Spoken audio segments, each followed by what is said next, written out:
ನಾವು ಗ್ರಾಮೀಣದಲ್ಲಿ ವಾಸ ಮಾಡೋದು ತಾನೆ.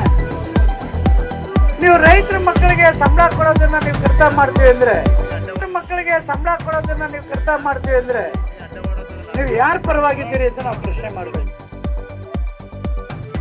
ನಿಮಗೆ ಗೊತ್ತಿದೆ, ಇವತ್ತು ನಮ್ಮ ರಾಜ್ಯದಲ್ಲಿ ಕನಿಷ್ಠ ಕೂಲಿ ಜಾರಿ ಮಾಡುವಾಗ ಏನೆಲ್ಲ ತಡ್ಕೊಂಡು ಬಂದಂತ ನಮ್ಮ ಗೆಳೆಯ ಮುನ್ರಾಜ್ ಅವರು ಮಾತಾಡ್ತಾರೆ.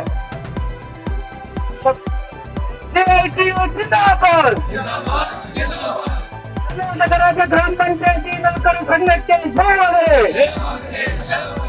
ಕನಿಷ್ಠ ವೇತನ ಜಾರಿ ಆಗಲೇಬೇಕು. ಕನಿಷ್ಠ ವೇತನ ಜಾರಿ ಆಗಲೇಬೇಕು. ವೇತನ ಪರಿಷ್ಕರಣೆ ಸಹಿಸುವುದಿಲ್ಲ. ವೇತನ ಪರಿಷ್ಕರಣೆ ಸಹಿಸುವುದಿಲ್ಲ. ಎಲ್ಲ ನೌಕರರಿಗೂ ಬಡ್ತಿ ಸಿಗಲೇಬೇಕು. ಎಲ್ಲ ನೌಕರರಿಗೆ ದೇಶದ ಪರಿಹಾರ ಸಿಗಲೇಬೇಕು. ದೇಶದ ಆಧಾರದಲ್ಲಿ ವೇತನ ನೀಡಲೇಬೇಕು. ಸ್ವಚ್ಛತಾ ವಾಹಿನಿಯರ ಪಂಚಾಯತಿ ನೌಕರರಲ್ಲಿ ಪರಿಗಣಿಸಬೇಕು. ಹೊರಿಸ್ತಾ ಇದೆ.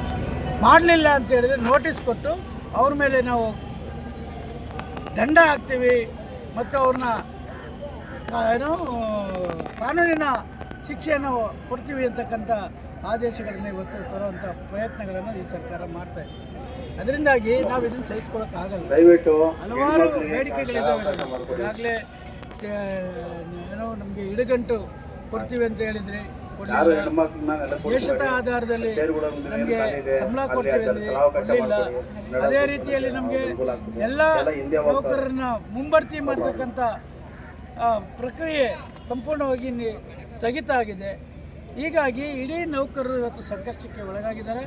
ಪಂಚಾಯತಿ ನೌಕರರ ಸಂಘಟನೆ ಅದಕ್ಕೋಸ್ಕರ ಇವತ್ತು ಇಡೀ ರಾಜ್ಯದ ಎಲ್ಲ ಜಿಲ್ಲಾ ಕೇಂದ್ರಗಳಲ್ಲಿ ಕೂಡ ಹೋರಾಟವನ್ನು ನಾವು ಮಾಡ್ತಾ ಇದ್ದೇವೆ. ಮುಖ್ಯಮಂತ್ರಿ DK ಶಿವಕುಮಾರ್ ಅವರಿಗೆ ನಾವು ಕೇಳ್ತೀವಿ, ನಾವು ಬಡವರ ಮಕ್ಕಳಿದ್ದೀವಿ, ರೈತರ ಮಕ್ಕಳಿದ್ದೀವಿ, ನೀವು ಕೂಡ ರೈತರ ಮಗ ಇದ್ದೀರಿ, ನೀವು ರೈತರ ಕಷ್ಟ ಅರ್ಥ ಮಾಡಿಕೊಂಡ್ರಿಂದಾಗಿ ತಕ್ಷಣವೇ ನೀವು ಈ ಉಪಸಮಿತಿಯನ್ನು ಕೈ ಬಿಟ್ಟು ಬಂಡವಾಳಶಾಹಿಗಳಿಗೆ ಬಂಡವಾಳಗಾರರ ನೀವು ಇದಕ್ಕೆ ನೀವು ಸಹ ಬಿಡ್ತಕ್ಕಂಥ ಒಂದು ಕೆಲಸವನ್ನು ಮಾಡಬಾರ್ದು.